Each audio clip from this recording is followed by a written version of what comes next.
Assalamu alaykum. Kitap o'qish munbiri Avlodlar tor betiga xush keldingiz. Mening ismim Nuriya Rahman. Men hozir Gretsiyaning Paris aralida. Bugun biz Monasiri deydigan kichik bir kentga keldik.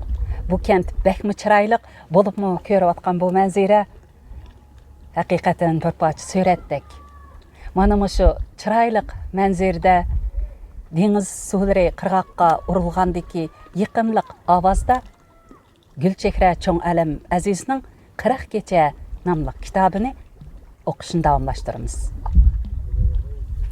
Xo'sh. Ajab dunyo. Sanoqsiz odamlar ichida sening gavdang mag'rur tashlanar ko'zga. Mehr vafoni hasrat shodlikni men mujassamlay qaysi bir so'zga. 7 iyun anamning 40 nazir berildi. 40 nazirni kutishim xuddi onamni kutib atgandek. Xira bir umid menga azroq kuch berib atadi.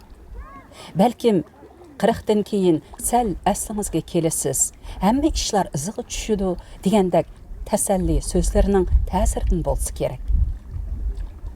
Kun yolg'iz yetib, xiyol surib onamning 40'ını kutmoqda edim. Xiyol kambag'alning neni degandek xiyollar azobli kunlarimning bir qismi bo'lib, meni goh yig'latib, goh tasalli toptiradi. Xiyollarimdan hammani topqili bo'ladi. Buningdan 4 yil burun Jungo xalqaro radio stansiyasining pensiyadagi turk tili guruhisining diktori, turk tili tarjimoni Adiba Tursunay Saqim hadam tugab ketganda shundoq yig'lab ketgan edim. Anamga necha kun gapini qilib, fazilatlarini so'zlab bersam, mushularni bir aslima qilib yezing'a, bek ta'sirli bir maqola chiqadak degan edi. Mana bugun anam haqida aslimi yezyapman. Bu ishlarga nima deb ta'bir berish mumkin? Anam Tursunay hadam haqida aslim yezib qoldirishga da'vat qilganda turli sabablar bilan bu xotirini, aslimini yezib bo'lolmagan edim. Anamning vafoti bu aslimlarimni o'yg'atdi. Anamni aslab o'ltirgan mushu paytda Tursunay hadamning nurliq siymosi ko'z oldimda zohir bo'ldi.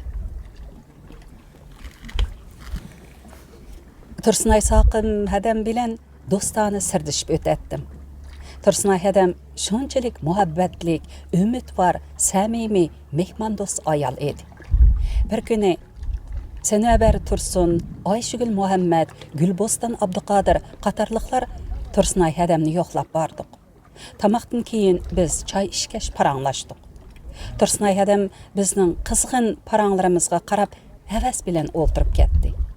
Hammamizda bir xil ruhiy ozodalik, o'ynoq fikrlar bor edi. Uzoq zaman ko'rishmagan odamlardek gapimiz zodi tugimadi. Tursunay hadamga qarab, Tursunay hada bizga qarab nurg'un ishlarni o'yladingiz. Men sezib qoldim. Qani shu aslimalaringizni bizmi tang anglab boqayli dedim.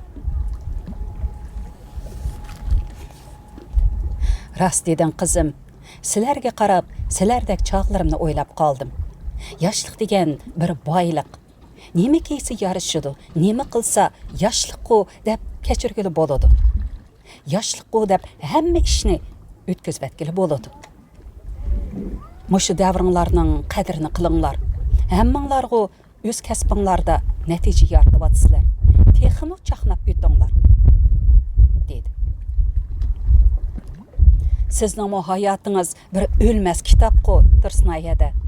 Men muhabbatning go'zal sezimlarini, ma'nisi ham ta'birini siz tarjima qilgan Chala qushi, Uyqusiz kechalar, Öksüş, Saman yo'li degan kitoblardan his qilganman. Muhabbat degan asli mushundaq tuyg'u bo'ladi ekan-ku deb o'ylagan edim. Muhabbat tuyg'usiga boy bo'lganingiz uchun Karima Nodirning qalami ostidagi muhabbatni shundaq tetimliq tarjima qilib, hatto eng pinhon hissiyotlarimizni uyg'otdingiz.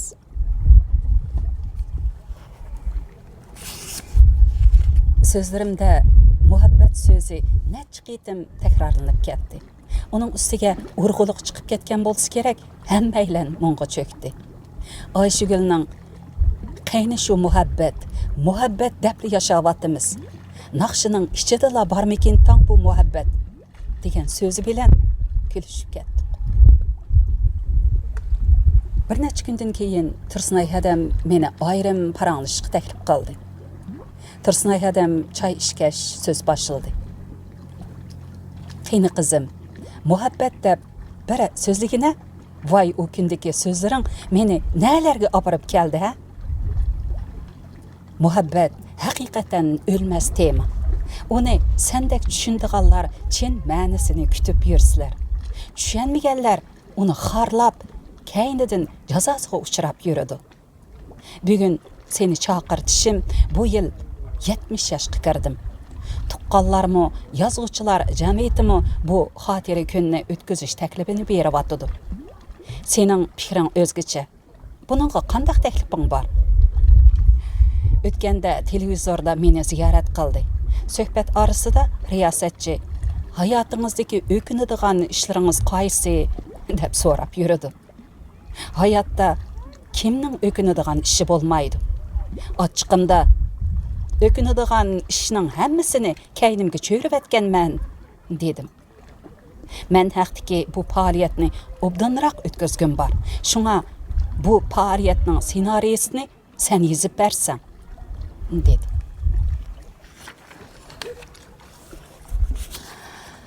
Manga ishinib bu cho'ng ishni topshirganingizga rahmat. Siz mush so'zlarni davatqaningizda ko'z oldimga bir ko'rinish keldi.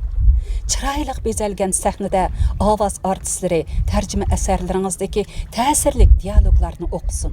Masalan, Çalıquşudun Farida bilan Kamranning Öksüşdiki Nalanning monologini yenik türk muzikasi bilan o'qisin. Uning tugishi bilan riyosatchi bu haqda to'xtalib, sizning ilmiy emgaklaringizni amaliy misollar bilan muayyanlashtirgach, sizni kirishga taklif qilsin. Siz oğlunuz bilen gül belgeleri içinde kirip gelesiz. Keyin dostlarınız, tuqqanlarınız, savaqdaşlarınızның vekilleri, amaliy misallar, əsimiler bilen sizning balalıqınız, okuğuçılık hayatınız, hizmet neticelerinizni sözlüsün. Arada naqsh sazlar bolup durdu. Özgüçe xatirlik, lirik bir güzel keçe boludu, dedim. Tursunay hadam mundaqla deb o'tgan loyihamni anglab bek hayajonlanib ketdi. Xo'shalliqida o'ziga bek yaraydigan dialoglarni tanlab, sizib tayyorlab bermoqchi bo'ldi va menga ssenariyni tez yezishimni iltimos qildi. Men ovoz artistlarining ishini Arzugul Mo'minga topshirishni, Arzugul hadamning bundaq ishlarga bek fahmi borligini deb, atisla Arzugul hadamni uyiga boshlab chiqdim. Degandek şu keçisla Tursunay hadam tarjima jarayonida yurak tarni titratgan ajoyib esil dialog ham monologlarning ostiga sizib imzosini qo'yib Arzugul hadamga taqdim qildi. To'limi afsus. Ma'lum sabablar bilan bu xotirlash kechiligi kechikdi. Bir kuni Tursunay hadam menga telefon qildi. Ovozdanla saqsiz ekanligini his qildim. Ham shu hamonla qo'limdagi ishni qo'yib uyiga bordim. Ah, Xudo. Bu dunyoda inson hech ishqa va'da bera olmaydi ekan. Tursunay hadam o'rin tutib yetib qopti. Nima deyishimni bilmay, ko'ziga qarab o'zimni aram tutib o'ltirdim. Tursunay hadamning men eng yaxshi ko'radigan ashu chiroyli ko'zi nursizlanib, o'zimni o'rqlab ketgan edi. Kızım, senariyangni bir o'qib bersang, anglag'im bor edi, dedi Tursunay hadam. Ma'qul, o'qib beray, dedim va senariyani hissiyat bilan o'qib berdim. Tursunay hadam ko'zlariga yosh ilib o'ltirib angladi. Bek yaxshi yezibsan qizim. Bundaq shaklni o'ylab baxmabdi ekanman. Bu senariyaga sallamaza saqib chiqishim kerak. Bu halimga kiyim kiysem mi yaraşmaydı degine kızım, dedi o. Yo'q, helim bir obdan turibsiz, chiroyli kiyindirib, pardoz qilayli, shu chaqda ko'ring, dedim. Yo'q qizim, bundaq kesel halimda kishilarga ko'ringim yo'q. O'tganda yozuvchilar jamiyatidagilar biz o'tkazib beramiz deb qalg'ashqa to'xtab qopdiman. Aslida shu chaqda o'zimni qilaversam bo'pti ekan. Bundaq tuyuqsiz yiqilishimni bilmay qoldim. Helimi yaxshi bo'lib qolarman. Bir oy kutayli, dedi u yana. Tursunay hadamning kasallik bishoratidan yaxshilanishiga hech ko'zim yetmadi. Shunga bu kechilikni o'tkazib berishni shuncha desammi, zot unimadi. İnsan degan shundoq umid var keladi ekan. Bo'libmi Tursunay hadamdak ayollarning hayotni, go'zallikni so'yishi, yanada dunyoga ishonch ham muhabbat bilan qarashi bizni so'yindirmay tura olmaydi.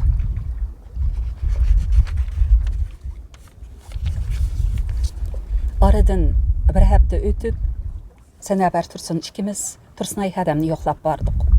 Bu qitim teximi o'ruqlab tamoqdan qolgan edi. Singlisi Maryam Soqim hadam bizni ko'rib Tursunay hadamni o'rindan tasti yo'lab divanda o'ltirg'izdi. Hada ozroq bir narsa yegin.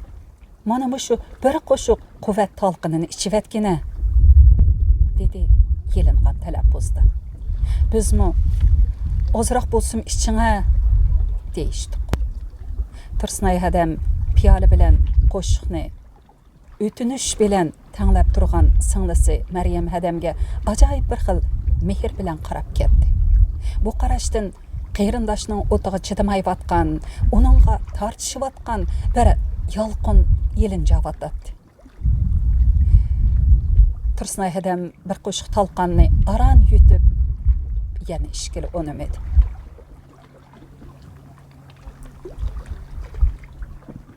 Sen Sanabarning naqshlarini bek yaxshi ko'rsan-ku. Sanabar naqsh etib berdi. Gulchehra usul o'ynab berdi. Ozroq yegina hada, dedi Maryam adam. Birozdan keyin Sanabar duttar bilan bir yurish naqshi etdi. Men usul o'ynadim. Tursunay hadam kulimsiraginicha bizga havas bilan qarab o'tirib ketdi.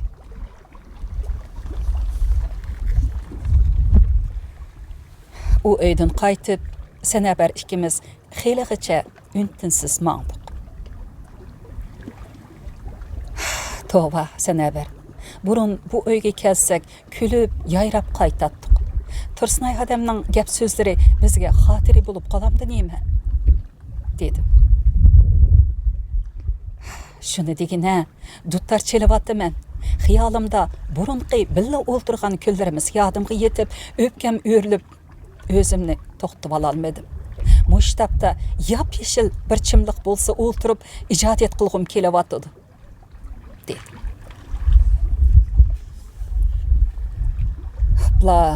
Bu kechada ikkimiz qaysi chimliqqa borarmiz? Bo'lmasa bizning mahalladagi chimliqqa boraylik. U yermi bo'ladi? Binoning oldida ayollar paranglashib o'tirgan ekan. Biz sal nerada chimda o'ltirdik. Bu sen o'ylagan tabiat qo'ynidagi chimliq emas. Shundaqdimi yeshillik bor yer. Mana bu chim. Amal yo'q. Dal daraxtlar qizlarning chechidak osonla kesilib tugayotdi. O'ltirg'ili mushu chimning chiqqanidanmi xo'sh bo'layli, dedim. Shu arada anam ayollar orasidan bizni ko'rib, ko'rishgili kelib, Sanabarni quchoqlab, naqshlarini, fazilatini yetkicha maqtab uyga taklif qildi. Voy ana, biz mushu chimni izlab, nadan mengib keldik. Mushu yerda o'ltiramiz. Bo'ldi, sen haqam soyilari bilan o'ltiravergin, dedim. Bundaq o'ltirsanglar so'g'uq o'tib qoladi. Uyda ko'rib-ichak bor. Shuni olib chiqib o'ltiringlar, dedi anam. Biz ma'qul deb, anam ketgandan keyin o'z parangimizga tushib ketdik. Sanabar ahranlik, qizil gullik paxt daraxtdan 18 asrdagi fransuz qizlaridek ko'ngla kiyib olgan bo'lib, chim ustida g'uva chiroq yo'riqida boshqacha chiroyli ko'rinib ketdi. Bu ko'ngliking bek yarishibdi. Mushu holtingni bir parcha rasm qilib sizsa, men ism qo'yib beratdim. Tabiatni seg'ingan kompozitor deb. Biz kulishib ketdik. Anam texcha ko'rpichak ochqmay o'ltirganimizni ko'rib, meni chaqirib ko'rpichakni ochqishga buyurdi. Lekin sanabar bo'ldi, men yelili ma'aman deb zodi unimedi. Tabiatni seg'ingan kompozitor. Bu so'z menga ajoyib ta'sir qildi deb so'z boshladi sanabar. Qara, bir kuni taksida ketib etib, rahmatlik akamning uyiga ixtiyorsiz qarab qoldim. U kuni bo'ron chiqib-atdi. U uydagilarmi ko'chib ketgan chaq edi. Binodagi hamma uyning chirog'i yeniq, derazlari hem etiklik. Faqat shu akamning o'ltirgan uyila qop-qorong'u. Derazlari ochiq qoldi ekan. Bo'ronda ichilib, yepilib, chiqiq derazlaridagi aynak parchalari jarangishib turadi. O'zimni zodi tutolmadim. Shu an kallamga muzikantning uyi deb bir simfoniya keldi. Akamning hayotini muzika bilan ifodalayman dedi. Sahnada orkestr. Sen o'ltirgan o'rindiqning yeniga bir quruq o'rindiq qo'yib, ustiga akangning tamburni qo'yib qo'y. Ikkimiz yig'lashib ketdik. Shu asnoda anam bir qo'lida ikki o'rindiq ko'rpisi, bir qo'lida bir taxsi tavus pichib chiqib so'zlab ketdi. Qizlar degan udul kelgan yerga o'tiravermaydigan, so'g'uq o'tidi. O'zini asrashni bilish kerak. Uyga kelgan mehmonni unimidi deb uzitiversa bo'lmaydi. Yemayman, voy bo'ldi deyish mehmonning sulkiti. Buni yegash o'ltiringlar. Tugib qo'ygan juval bar edi, hele selib beraman. Anam ketgandan keyin sanabar. Anang tipik qashqarlik jumi, shunchalik siliq sipoya, mehmondo'st ham zehni ochiq. Uyinga telefon qilib, anang elib qolsa ovozimdan to'nib qilib, ahvol so'rab ketadi. Heliqi sulkatlik so'zlarining chiroyliqidan nima deb javob berishni bilolmay ketaman. Dedi. Mana bu hayot. Mana bu dunyo. Tünügün xo'shal kulishib o'ltirgan yenimizdagi odam bugun shamol elib ketgandek aramizdan ketadi ekan. Uning armonini qilayotganda yana biri yaqinimizni u olamga uzdi ekanmiz.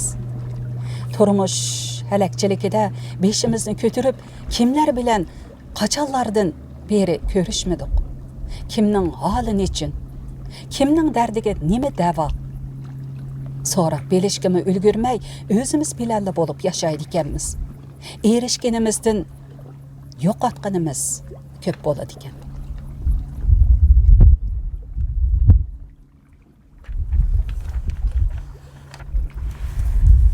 Xo'sh, bugun mushu bir bobni o'qib beray. Sal qisqa bo'lib qoldi, ammo ikkinchi bo'limni qo'shib o'qisam bek uzrab ketgidek. Shunga atrofdagi manzillardan biroz bahra elinglar, kelar qitimliq kitob o'qish programmamizda ko'rishaylik. Xayr xush.